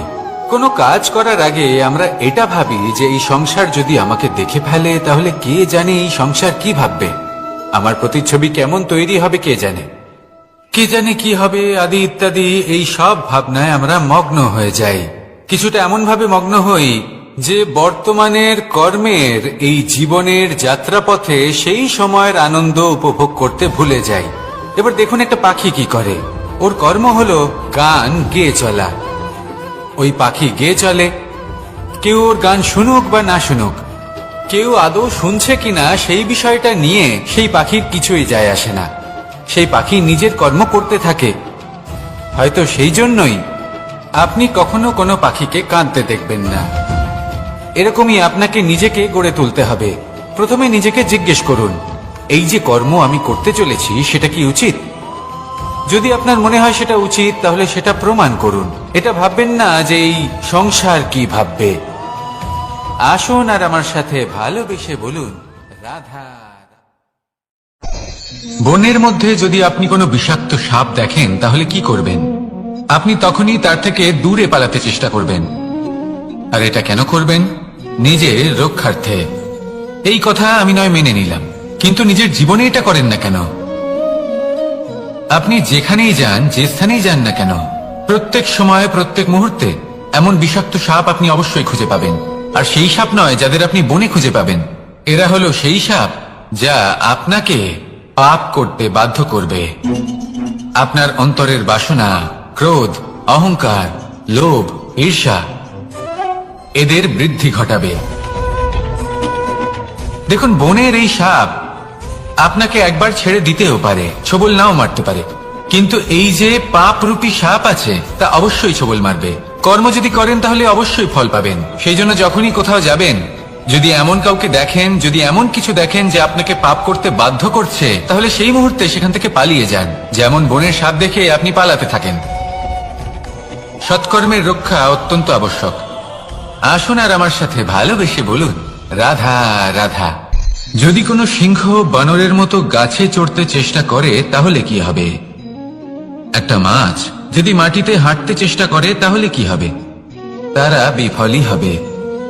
কিন্তু এরকম কেন হয়? তার কারণ হলো প্রকৃতির রচনা কিছুটা এরকম। এখানে প্রত্যেকটি ব্যক্তিকে, প্রত্যেকটি প্রাণীকে আলাদা আলাদা গুণের অধিকারী করা হয়েছে এবং সকলকে একটা সীমাও প্রদান করা হয়েছে। এবার এই যে বৃক্ষ, পশু, পাখি, এদের মধ্যে সেই ক্ষমতাই নেই যে এরা নিজেদের যাচাই করতে পারবে, নিজেদের সীমাগুলো বুঝতে পারবে, নিজেদের সদ্গুণগুলো চিনতে পারবে। এরা সেটা করতে পারবে না। কিন্তু মানুষ তো আলাদা। মানুষের কাছে সেই বিশেষ শক্তি আছে যে তারা পূর্ণরূপে নিজেদের যাচাই করতে পারবে, নিজেকে পূর্ণরূপে বুঝতে পারবে, নিজের দোষ, নিজের অপগুণ, নিজের সদ্গুণ, নিজেদের সীমাগুলো তারা বুঝতে পারবে। আর এটা অত্যন্ত গুরুত্বপূর্ণ। কথায় আছে যে যদি সাফল্য লাভ করতে হয় তাহলে নিজেকে যাচাই করে নিতে হবে। তাই নিজেকে যাচাই করুন, নিজের সাথে পরিচিত হয়ে যান এবং জীবনে কর্ম করতে থাকুন। সাফল্যের শিখরে অবশ্যই পৌঁছে যাবেন। আর ওখানে যদি যান তাহলে এই মন প্রসন্ন হয়ে অবশ্যই বলবে, রাধা রাধা। অন্ধকারাচ্ছন্ন রাত্রি যদি এসে থাকে তাহলে আলোকিত প্রকাশ নিয়ে সূর্যও অবশ্যই আসে। রোগ যদি এসে থাকে তাহলে তার ওষুধও অবশ্যই আসে। সমস্যা যদি আসে তাহলে সেই সমস্যার সমাধানও নিজে থেকেই আমাদের কাছে চলেই আসে। এই সংসার, এই জীবনের শুধুমাত্র একটাই নিয়ম আছে, আর তা হলো এটাই, এই সংসার হলো একটা চক্রের মতো। এতে শাশ্বত বলে কিছু নেই, নিত্য বলে কিছু নেই। আর যা কিছুই রয়েছে সব বদলাতে চলেছে। যদি আপনার জীবনে দুঃখ থাকে, সমস্যা থাকে, যদি আপনি বিপদ দ্বারা আচ্ছন্ন, তাহলে মনে রাখবেন সবকিছু বদলে যেতে চলেছে। দুঃখের সময় কাঁদবেন না, মনকে আরো দুঃখী করে তুলবেন না, কারণ এখানে যা কিছুই এসেছে তা যাওয়ার জন্যই এসেছে। তাহলে এত চিন্তা কিসের? আনন্দ সহকারে জীবন যাপন করুন আর আমার সাথে ভালোবেসে বলুন, রাধা রাধা। রাত্রিবেলায় যখন আলোকিত জোনাকিদের দেখেন তখন মন প্রসন্ন হয়ে ওঠে। এদের দেখতে খুবই সুন্দর লাগে। আর এমন ঠিক কেন হয়? প্রথম হলো এটাই যে রাতের বেলায় চতুর্দিক অন্ধকারাচ্ছন্ন থাকে। এমত অবস্থায় যদি আমরা কোথাও একটু প্রকাশ দেখি তাহলে সেটাই আশার কিরণের ন্যায় মনে হয়। সেই প্রকাশই আমাদের মন প্রসন্ন করে তোলে। আর সেই জন্য যে সকল মানুষ রাতের বেলায় কোনো জোনাকি দেখতে পান তারা প্রসন্ন হয়ে যান। এবার কখনো কখনো জীবনে আমাদের মনে হয় যে চতুর্দিকে শুধুমাত্র অন্ধকারই হয়ে আছে। প্রত্যেকেরই তা কখনো মনে হয়। আর তখনই আমাদের নিরাশ হলে চলবে না, আমাদের দুঃখী হলে চলবে না। সেই সময় আমাদের খুঁজতে হবে নিজেদের আশেপাশে, চতুর্দিকে, আর কোথাও না কোথাও আমরা প্রকাশ অবশ্যই দেখতে পাবো, আশার একটা কিরণ অবশ্যই দেখতে পাবো। কেউ এমন একটা কর্ম করেন যেটা দেখে আমরা প্রেরিত হয়ে যাই। আর এমন কোন কর্ম যদি আপনারা করেন তাহলে সেই কর্ম আপনার মনকে প্রসন্ন ভাব, আনন্দ এবং ভালোবাসা দ্বারা ভরিয়ে তুলবে। আপনার অন্তরে সেই অন্ধকারের অন্ত করবে, দুঃখেরও অন্ত করবে। আর এই মন প্রসন্ন ভাব নিয়ে বলবে, রাধা রাধা। মনুষ্য জীবনের সব থেকে বেশি গুরুত্বপূর্ণ বিষয় হল মনের একাগ্রতা। এই সংসারের যে কটি মহান কার্য সম্পাদন হয়েছে তা হল মনের এই একাগ্রতার একমাত্র ফল। আপনি অবশ্যই দেখে থাকবেন অনেক ছোট বড় নদী যা বয়ে চলে তাদের সামনে একটা বাঁধ নির্মাণ করা হয় সেই সব নদীর জল সঞ্চয় করতে। বাঁধ হয়ে গেলে প্রয়োজন মতো বা মনের ইচ্ছে মতো তাকে ব্যবহার করা সম্ভব। এবার এটাই আমাদের মনের সাথেও সম্ভব। আমাদের মনের একাগ্রতা আজকের দিনে দাঁড়িয়ে বিভিন্ন ধরনের বিকার, ক্রীড়া এবং ভোগের মধ্যে ভাগ হয়ে গেছে। একে একত্রিত করতে হবে, একটা বাঁধ নির্মাণ করতে হবে, কর্মের বাঁধ। আপনাকে শুধু এটাই করতে হবে, যেটা উচিত কর্ম সেটাই করুন, যেটা অনুচিত কর্ম সেটা করা থেকে নিজেকে বিরত রাখুন। ব্যাস, এই কাজটাই আপনি করতে থাকুন, করতে থাকুন। মনের মধ্যে একাগ্রতার বাঁধ নির্মাণ করুন। আর একবার যদি তা নির্মাণ হয়ে যায় তাহলে যখন চাইবেন, যেখানে চাইবেন, যতটা চাইবেন একাগ্রতা প্রয়োগ করতে পারবেন। আর একবার যদি আপনি এটা শিখে যান তাহলে এই সংসারকে বদলে ফেলার মতো কাজ আপনি করতে পারবেন, সমাজকে শোধরাবার মতো কাজ করতে পারবেন। তাহলে এই মনকে একাগ্র করুন আর আমার সাথে ভালোবেসে বলুন, রাধা রাধা।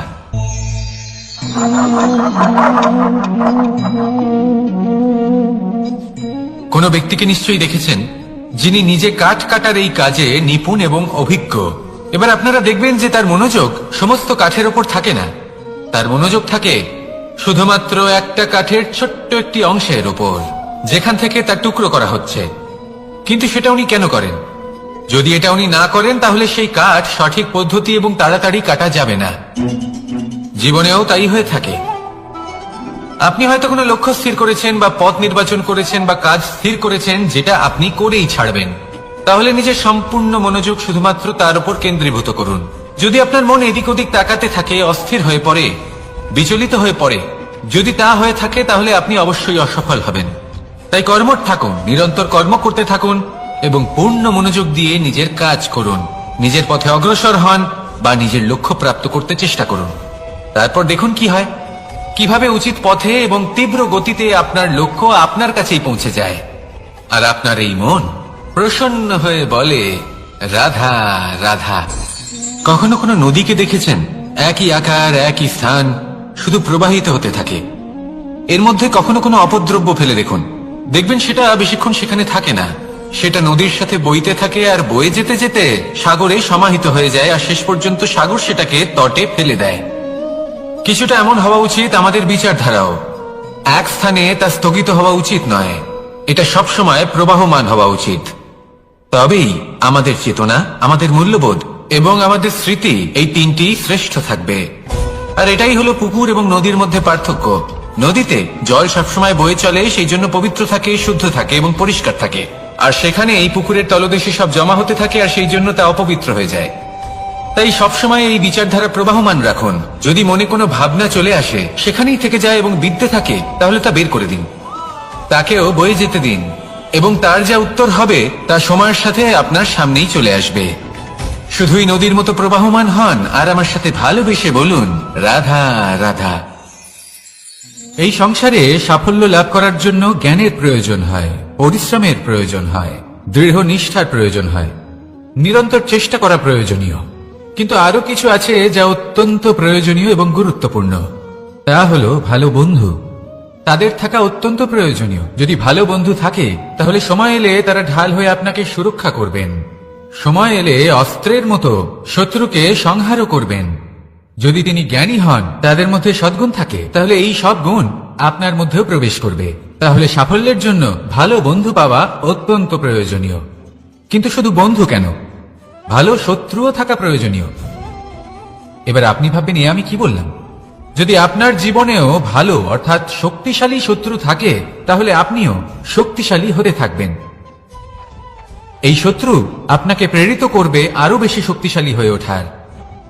কখনো কোনো হরিণকে দেখুন, তীব্র গতিতে দৌড়তে থাকে। কেন তীব্র গতিতে দৌড়ে? এই কারণে নয় যে কোথাও তার জন্য মধুর ঘাস অপেক্ষা করে রয়েছে, না। সে এই কারণে তীব্র গতিতে দৌড়য় কারণ সেটা না করলে তার পেছনে একটি সিংহ আছে যে ওকে নিজের ভোজন করে ফেলবে। তাই জীবনে বিপদ, সংকট, এই সবকিছুও হলো অত্যন্ত গুরুত্বপূর্ণ।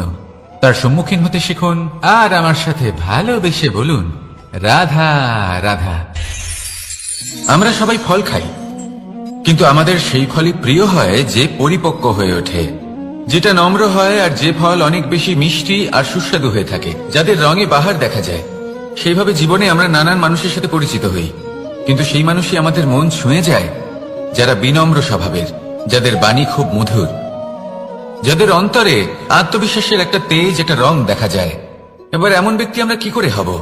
ঠিক সেইভাবেই যেমন একটা ফল রোদ, বর্ষা, শীত, বায়ু, এই সকল সংকটময় পরিস্থিতির সম্মুখীন হয়ে পরিপক্ক হয়ে ওঠে, সেইভাবেই মানুষ সংকটময় পরিস্থিতির সম্মুখীন হয়ে পরিপক্ক হয়ে ওঠেন। যদি এই সংকটের সম্মুখীন হন তাহলে অভিজ্ঞ হবেন, আর এই অভিজ্ঞতাই শিক্ষা দিয়ে যাবে।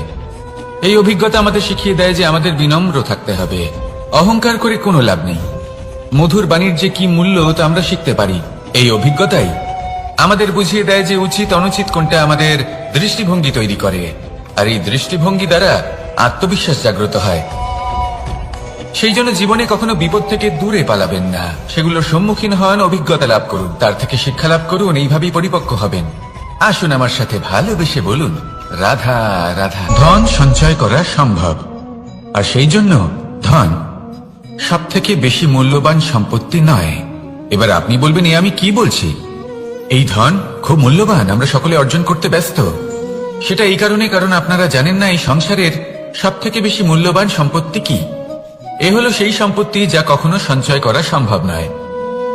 আপনার কাছে যতই ধন থাকুক তা দিয়ে আপনি স্বাস্থ্য লাভ করতে পারেন, বাড়ি কিনতে পারেন, আদি ইত্যাদি, কিন্তু আপনি যতই ধনী হন না কেন, ফেলে আসা দিনের একটা মুহূর্ত আপনি লাভ করতে পারবেন না।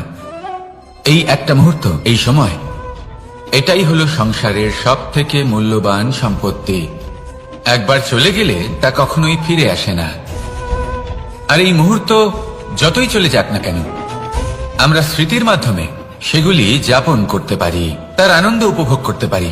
আর যার সাথে আমরা সময় অতিবাহিত করেছি তার স্মৃতিতে আমরা চিরকাল জীবিত থাকতে পারি। সেই জন্য সময় সব থেকে মূল্যবান সম্পত্তি, তাকে এইভাবে নষ্ট করবেন না। প্রত্যেকটা মুহূর্ত উপভোগ করুন, আনন্দ করুন, আর ভালোবেসে বলুন, রাধা রাধা। কনক, কি সুন্দর একটা শব্দ। এর অনেকগুলো রূপ রয়েছে, অনেকগুলো অর্থও রয়েছে। প্রথম অর্থ হলো স্বর্ণ, অর্থাৎ সম্পত্তি।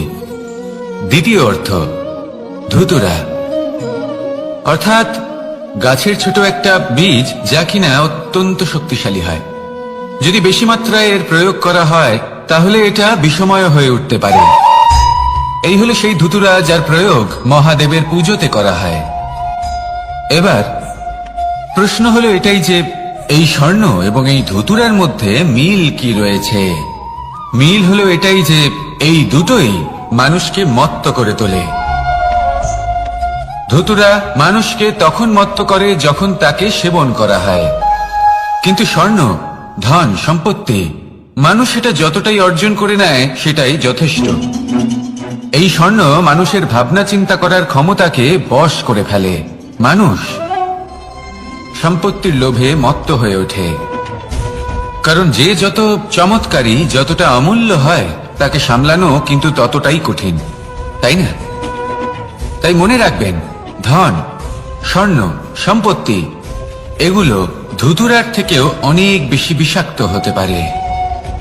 তাই এর উপর আত্মসংযমের একটা কবচ পরিয়ে রাখবেন এবং বিবেকের শক্তির সাথে এগুলো প্রয়োগ করুন, তবেই কল্যাণ হবে। আসুন আমার সাথে ভালোবেসে বলুন, রাধা রাধা। আমার কাছে যশোদা মা যেমন, আমার কাছে দেবকী মা যেমন, আমার কাছে ঠিক তেমনই হলেন গোমাতা। এবার ভেবে দেখার বিষয় হলো এটা যে এই সংসারে অসংখ্য প্রাণী আছে, একজন গাইকে একজন মায়ের মর্যাদা কেন দেওয়া হয়? তাহলে এর অনেকগুলো কারণ আছে। এই গাই অর্থাৎ গোমাতা, এনারা হলেন অত্যন্ত শান্ত, শান্তি প্রিয়, কখনো কারোর কোনো ক্ষতি করতেই পারেন না। গোমাতা যে দুধ নিজের বাছুরকে পান করান সেই দুধই আমাদেরও দেন। সেই দুধ পান করে আমরা শক্তি লাভ করি। এই দুধ থেকে আমরা মাখন, ঘি, পায়েস এইসব সুস্বাদু খাবার লাভ করি। গোমাতার গোবর আমাদের জ্বালানি হিসেবে সাহায্য করে, যার ফলে খুব কম সংখ্যক কাঠ ব্যবহার করা যায় এবং বেশিরভাগ জঙ্গল সুরক্ষিত থাকে। গোমাতার গোমূত্র সেটাও আমাদের কাছে লাভজনক। এর দ্বারা আমরা অনেক রোগ থেকে মুক্তি লাভ করতে পারি। গোমাতা যখন একটি বাছুরকে জন্ম দেন তখন সেই বড় হয়ে আমাদের ক্ষেত কর্ষণ করে। সেই জন্য গাইকেও জীবনে মায়ের মর্যাদা দেবেন। যতটা সম্ভব তাকে সেবা করুন এবং ভালোবেসে তাকে পালন করুন। এই মন নিজে থেকেই প্রসন্ন হয়ে বলবে, রাধা রাধা। মধু কারই না পছন্দ বলুন তো? অত্যন্ত সুস্বাদু হয় এই মধু, মিষ্টি খেতে হয় এবং তার শক্তিও প্রদান করে। এবং প্রত্যেকটি মিষ্টি পদার্থের মতোই এতেও খুব তাড়াতাড়ি পিঁপড়ে ধরে যায়। অন্যদিকে যদি নুনকে দেখি তাহলে বছরের পর বছর রাখলেও এতে পিঁপড়ে ধরে না। এবার যদি কথা বলি বন্ধুত্বের, তাহলে বন্ধুত্ব নুনের মতো হওয়া উচিত, মধুর মতো নয়। যারা সামনে এলে শুধুমাত্র মধুর মধুর কথা বলবে, পরে এতে পিঁপড়ে ধরে যাবে। এটা নুনের মতো হওয়া উচিত। প্রকৃত বন্ধু হলো সে যে সময় এলে পরে আপনার সামনে আপনার প্রকৃত সত্য তুলে ধরবে, তা সে যতই কঠিন হোক না কেন। আপনার দোষ, আপনার অপগুণ, আপনার খামতি আপনাকে বলতে পারবে, যাতে আপনি সেগুলো শুনে মেনে নিয়ে তারপর নিজেকে শুধরোতে পারেন। এটাই হলো প্রকৃত বন্ধুত্ব।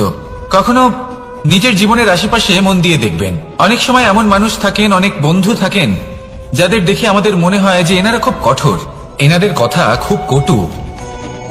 কিন্তু বেশিরভাগ এমন মানুষের মনটা যদি বুঝতে পারেন, তাহলে দেখবেন তাতে কোনো মালিন্য নেই। এনাদের মন অত্যন্ত পবিত্র হয়। যদি আপনার জীবনেও এমন কোনো ব্যক্তি থেকে থাকে, এমন বন্ধু থাকে, তাহলে তাদের আগলে রাখুন আর আমার সাথে ভালোবেসে বলুন, রাধা রাধা।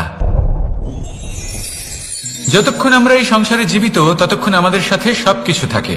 আমাদের ধন, সুখ স্বাচ্ছন্দ্য, আমাদের মিত্রগণ, আমাদের পরিবার, এই সমাজ, এই সবকিছু আমাদের সাথে থাকে। যেদিন আমরা এই সংসারকে ত্যাগ করব, এদের মধ্যে কেউ আমাদের সাথে যাবে না। না ধন, না স্বাচ্ছন্দ্য, না সম্পত্তি।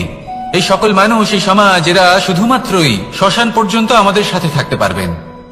তারপরে যদি আমাদের সাথে কিছু যেতে পারে, তাহলে তা শুধুই আমাদের ধর্ম। আর এই সংসারে আমরা নিজেদের যে সুনাম রেখে যাই, সেটা সম্ভব শুধুমাত্র কর্মের দ্বারা। সেই জন্য সংসারে যতদিন পর্যন্ত জীবিত আছেন, যদি কিছু অর্জন করতে চান, তাহলে ধর্ম অর্জন করুন, ধর্মের বিষয়ে স্পষ্টতা অর্জন করুন এবং কর্ম অর্জন করুন। এটাই হবে আপনার অতীত এবং এটাই হবে আপনার ভবিষ্যৎ, এবং এটাই সকলকে প্রেরণা প্রদান করবে। আসুন আমার সাথে ভালোবেসে বলুন, রাধা রাধা। এই পরিবার হলো আমাদের জীবনের একটা অমূল্য সম্পদ, অমূল্য এক আশ্রয়, যা এই সংসারে হয়তো কোথাও আপনি পাবেন না। তাই একে আগলে রাখুন। পরিবার সেই গাছ।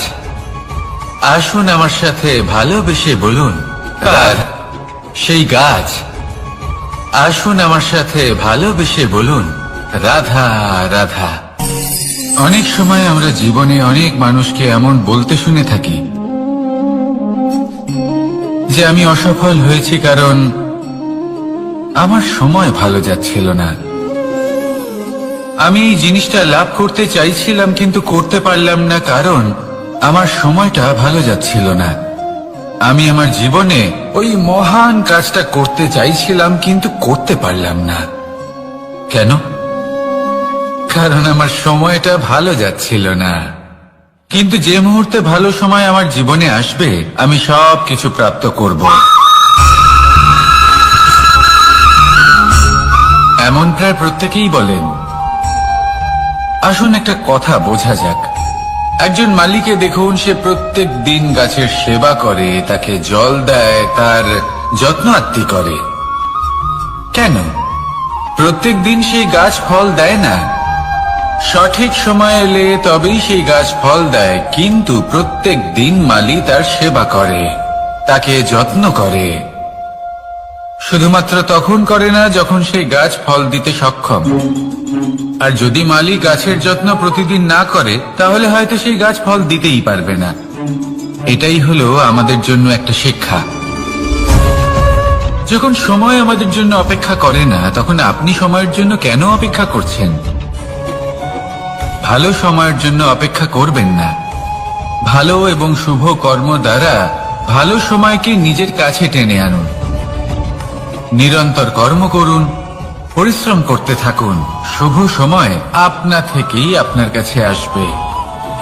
আসুন আমার সাথে ভালোবেসে বলুন, রাধা রাধা। একে বালি বলুন, মাটি বলুন বা ধুলো বলুন, এ দিয়ে কত কিছু করা সম্ভব। এ দিয়ে আপনি নিজের বাসস্থান নির্মাণ করতে পারেন, প্রাচীর করে তুলতে পারেন, অট্টালিকা নির্মাণ করতে পারেন। কিন্তু যদি এই বালিকে আপনি মুষ্টিবদ্ধ করে রাখতে চান, তাহলে তা হাত থেকে ফসকে যাবে। আপনি কখনোই একে মুষ্টিবদ্ধ করতে পারবেন না। এরকমই হয় আমাদের জীবন, আর এরকমই হয় সময়। এই মুষ্টিবদ্ধ করা বালির মতো। সময়কে আমরা বাধা দিতে পারবো না, আটকেও রাখতে পারবো না। এ হলো প্রবাহমান, জন্ম থেকে মৃত্যু পর্যন্ত